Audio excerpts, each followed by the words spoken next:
സംഗതി ഒരെലിയുടെ കഥയാണ്.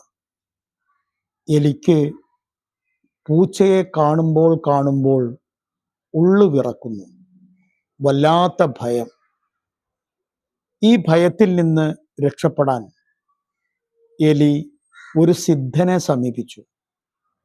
എന്നെ ഈ ഭയത്തിൽ നിന്ന് രക്ഷപ്പെടാൻ വേണ്ടി അങ്ങ് സഹായിക്കണം എന്നപേക്ഷിച്ചു.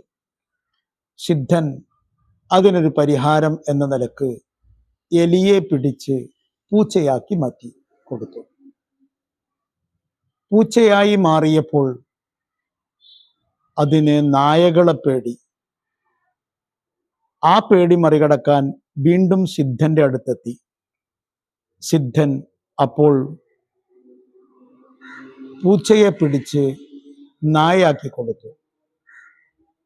അപ്പോൾ മറ്റൊരു പ്രശ്നം, നായക്ക് നരിയെ പേടി. അപ്പോഴും സിദ്ധനെയാണ് സമീപിച്ചത്. സിദ്ധൻ നായയെ നരിയാക്കി കൊടുത്തു. അപ്പോൾ പിന്നെ വേട്ടക്കാരെ പേടിക്കാൻ തുടങ്ങി. അതിൻ്റെ പരിഹാരം തേടി വീണ്ടും സിദ്ധനെ സമീപിച്ചപ്പോൾ സിദ്ധൻ അതിനെ വീണ്ടും പഴയ എലി തന്നെയാക്കി മാറ്റി. അത്ഭുതത്തോടെ ചോദ്യചിഹ്നത്തോടെ നോക്കിയപ്പോൾ സിദ്ധൻ പറഞ്ഞു, നിന്റെ ഉടല് മാത്രം ഇങ്ങനെ മാറ്റിക്കളിച്ചിട്ട് കാര്യമൊന്നുമില്ല.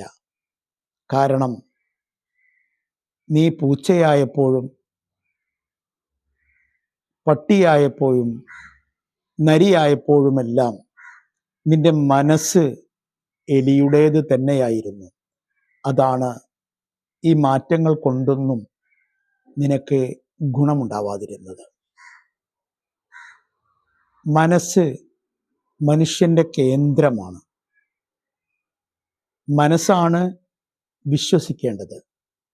അപ്പോഴാണ് മനുഷ്യൻ വിശ്വാസിയാവുക. മനസ്സിനാണ് ധൈര്യമുണ്ടാവേണ്ടത്. അപ്പോഴാണ് മനുഷ്യൻ ധീരനാവുക. മനസ്സാണ് നന്നാവേണ്ടത്. അപ്പോഴാണ് മനുഷ്യൻ നന്നായിത്തീരുക. വസ്സലാം.